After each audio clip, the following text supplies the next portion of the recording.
Kinabaliwan ng Manton fans ang chemistry ng tandem nila Maris Racal at Anthony Jennings sa bago nitong romantic comedy movie. Ibinahagi ng Netflix ang movie teaser na pinagbibidahan ni Maris Racal at Anthony Jennings na Social Climbers. Super excited ang mga fans dahil ito ang kauna-unahang movie na pagbibidahan nilang dalawa. Pero ang pinaka napansin ng Manton fans ay ang kissing scene nila na talaga namang masasabing wild. Inihayag naman ng mga netizen ang suporta nila kina Maris at Anthony. Ipapalabas ang pelikula sa Netflix sa February 27. Samantala, kahit wala pang isang araw ay umabot na ng 2 million combined views ang unang eksena ni Maris Racal sa hit teleseryeng Incognito. Tuwang-tuwa nga ang mga Manton fans at dahil finally ay napanood na nila ang karakter ni Maris na si Gabriela Gab Rivera sa hit action drama serye. Dahil nga sa maraming nag-aabang kay Maris ay umabot agad ng 2 million na views ang nasabing scene sa episode 12 ng serye 2 oras matapos ito ma-upload sa iba't ibang social media account ng Netflix Philippines. Tuwang-tuwa nga ang mga fans sa pagsasalita ni Gab ng Italian language at syempre ang nakakakilig na pagtatagpo ng landas nila ni Thomas Guerrero na karakter naman ng kalab team niyang si Anthony Jennings. Muli na namang pinatunayan ni Maris ang kanyang pagiging viral queen dahil viral din ang scene nila ni Anthony sa thriller ng kanilang unang movie na Social Climber. Mukhang all-in si Maris Racal sa kanyang bagong karakter bilang Gab Rivera sa hit seryeng Incognito. Sa kanyang latest Instagram post, flinex niya ang kanyang bagong look, bonggang curly hair at salty aura na talagang pang leading lady. Kitang-kita ang transformation niya para sa role at obvious na bet niya ang pagiging Gab Rivera. Dahil dito, hindi napigilan ng mga fans na bumaha ng papuri sa comment section. Kung comment lang din ang usapan, wala nang tatalo kay Maris bukod sa kanyang bagong look, pati ang kanyang Instagram broadcast channel, pinalitan na rin niya ng pangalan. Mula Irene Tube, naging Gabrera Tube. Iba ang dedikasyon niya sa karakter. Hindi lang ito simpleng role para sa kanya kundi tila isang bagong persona na talaga namang pinanindigan niya. Bongga rin dahil promotion na rin ito sa serye. Bukod sa pagiging in karakter, marami rin ang natutuwa dahil tila bumabalik na ang sigla at kulit ni Maris matapos ang kinakaharap niyang issue noong nakaraang taon. Mas confidence, mas fresh at mas palaban. Or sina Maris Racal at Anthony Jennings sa kanilang pelikulang Social Climbers, di ba? Ay grabe. Nakita mo yung kissing scene? Yes! Talaga Para silang mga para silang gutom na gutom Yung atat na atat na hindi. Sobrang atat na atat. Buti hindi yung ginamit ko yung isang salita na atat na atat. Parang lang, yung gutom na gutom sila doon sa paghahalikan. Talagang bigay na bigay talaga, ngumanganga. At ito, sa palagay ng marami at palagay ko rin, ay kinunan nung hindi pa lumalabas ang mga screenshots na inilabas ni Jam Villanueva. Oo, diba? Ang sabi nga nila na habang ginagawa yung Can't Buy Me Love, kasabay nito, sila nagsushoot niyan. Kaya matagal na ito. I'm sure, alam nga naman kailan lang, kung kailan nag-away, nagkagalit, tapos nagkaganyan, parang gutom na gutom, na-miss ang isa't isa. Sabi ni Juris Dr. Chanel, na walang ka-absent talaga, magmula sa kung saan man siyang lupalop ng mundo nagpunta, present sa CFM at SNN. Good job, Maris and Anthony. Ang makatotohanan at bigay na bigay ng kissing scene. Solid! Pero sabi ng iba, parang kahawig daw ng plot ng The Con Artist, yung Thai movie noong 2020, itong pelikula nila. Alam mo, actually anak, halos lahat naman may kahawig na pelikula, di ba? Parang napanood na natin, may mga twist and turns lang, may mga binago lang, di ba? Ayan. O, sabi ni Boycie, Diyos ko, bumigay na yung dalawang yan para masuso at bisugo ang mga nguso Grabe naman, suso at saka bisugo. Bisugo. Suso at bisugo. Ganon. Tapos sabi ni Malichu, nagulat din po ako sa kissing scene na yan na parang hayok na hayok sila. Ano yung bumigay na talaga at nadala sa eksena. Yun dapat ang gagamitin mo no? Oo.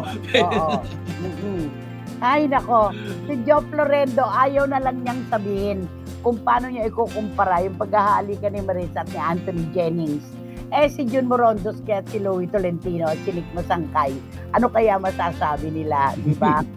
Naku nay, kahit masalubong ko po sa Talipapayan, di ko po makikilala Kaya nga po nagtataka po ako bakit need pa nila mag-Jabberwocky. Pero po siguro, peg po siguro nila yung singer na nakatalokbong na ayaw bumaba ng Carla Lu. Baka po pagkaguluhan kasi pilingera. Sabi ni Mayang, oo nga di yung singer, ayaw bumaba, nagtalokbong pa ng kumot. Pagbaba niya, wala naman, wala reaction yung mga tao. Nakadaan na siya, may nagkagulo ba? May nagtanong pa nga, sino ba yan? Sabi ganon. Ayan, kaya mga pilingera tumigil na. Mukhang di naman po naghiwalay ang Marissa at Anthony na yan.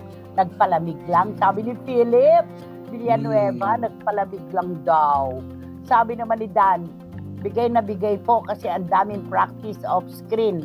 Kaya I touch myself na lang po. Alam mo Dan, nakakaloka ka rin Tapos sabi ni Eddie, paano hindi magkakahawig sa mga ibang pelikula palagi namang halaw sa ganitong movie mula sa ganyang pelikula, revision sa ganong movie. Ay, ambot, sabi ni Eddie Letada. Oo, ala naman kasi may-ari, di ba? Pwede gawin. Pero magaling si Rakala sa Incognito. Ang galing mag-Italian. And si Jennings, nakikipagsabayan din sa mga co-stars niya. Oo, magaling. Pinanood ko ulit ito Ayokong palampasin yung mga episodes kasi, ayan, ang galing-galing nga naman ng Italian. Sorry, hindi ko sila kilala, sabi ni Tita Nene Olanday. Ay, kasali si Tita Nene sa mga hindi nakakakilala sa Bini. Kung maghihiwalay po ang mga Bini na yan, ngayon na, para malaman kung sino matibay. Sabi ni Philip, hindi rin niya kilala, sa totoo lang. Ay nako, sabi ni John, enough of Bini. Tama na yan. Bini-bini, yun lang alam ko. Yung kantang Bini-bini, diba? Yun. Hala, ba't nagkaganon? Kilala naman yung grupo. Bakit yung Sex Bomb kilala natin isa-isa? Sex Bomb alam natin, saka yung Viva Hot Babes kilala natin, di ba? Kasi may pagkakataon kasi sila na, di ba, nagpapakilala sila bago sila, sasayaw sila, di ba? Sasayaw, magpapakilala. Sila din naman gano'n na ang Bini. Pero hindi po nagpapakilala isa-isa. Ako po, wala, di ba? Bini, meron sa hindi matatandaan kasi talagang pag Bini, sigawan na kagad talaga mga tao. At agalan, pa isa-isa, binibigyan din sila ng proyekto ng pa isa-isa, nakilala sila. Yeah. At isa-isa rin, di ba? Ito kasi Bini, pag sinabing Bini, ang blues talagang, yay! Ano na sila talaga? Grabe, bongga bells. Sobra. Diba naman? Oo, eto. Nako, please don't mention my name. Ano ba yung Bini? Ay, teka, Pilipino ka ba? Ba't di mo kilala ang sabagay? Hindi natin maiaalis. Ang dami nga nag-text na hindi nila kilala ang Bini. Pero kilala, Bini as a group. Diba? Yun. Ay, oo nanay, kilala ko si Marissa at Anthony. Iwas-iwasan mo na manood ni Jam Villanueva at mapupuksa lang siya sa kissing scene ng dalawa. Sabi ni Wating-Wating, mapupuksa talaga. Hihimatayin siya. Oh, grabe yun Grabe talaga. Talagang parang mga sanggol na talaga. Pero na yun, ang galing talaga ng marketing na itong mga to, nagsimula. Walang umingay, ang galing, basta napakagalang ng pag-market nito. At ngayon, nakapag-move on, eto na sila sa isang pelikula. Diba? If I know, bet ni na Marissa at Anthony yan. Kitang-kita po sa eksena para silang mauubusan.